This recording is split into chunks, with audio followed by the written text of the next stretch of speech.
Spokesperson report 420. In front of the White House 77.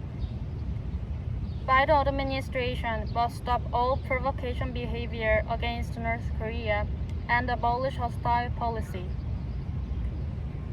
First, Biden administration is escalating the nuclear war crisis, notifying a strengthening of its missile defense system aimed at North Korea and China.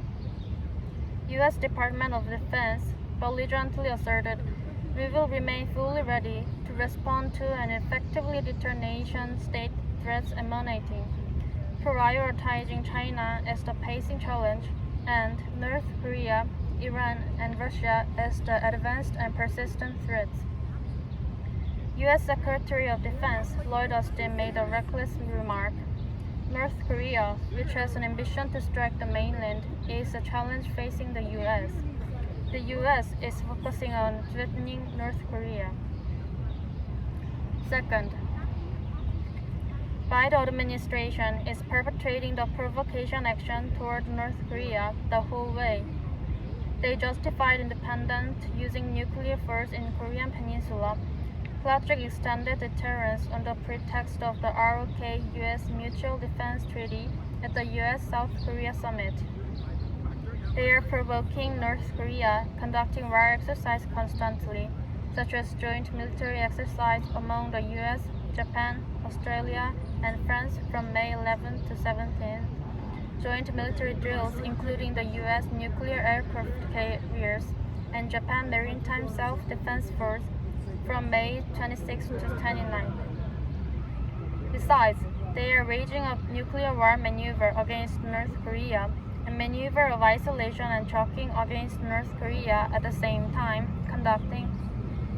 maintaining the economic sanction until denuclearization, designating as not cooperating fully with counterterrorism for 25 consecutive years, manipulating to send anti-North Korea leaflets, provocation of human rights.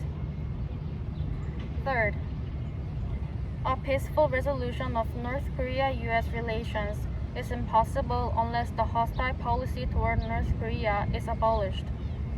Biden's belligerence against North Korea is driving the relations between North Korea, U.S., and inter-Korean into the extreme than ever before. It is no coincidence that North Korea criticized about the termination of the U.S. South Korea's revised missile guidelines as intentional hostile behavior and a stark reminder of the U.S. hostile policy toward North Korea and its shameful double-dealing in Korean Central News Agency on May 31st. Biden must immediately abolish the hostile policy toward North Korea, which is essentially a nuclear war maneuver against North Korea, and withdraw the U.S. troops from South Korea, the source of war, right now. They should be clearly understood that North Korea's target is the U.S. over the ocean, as North Korea said. June 2, 2021, in front of the White House, Washington, D.C. Spokesperson Office of the People's Democracy Party.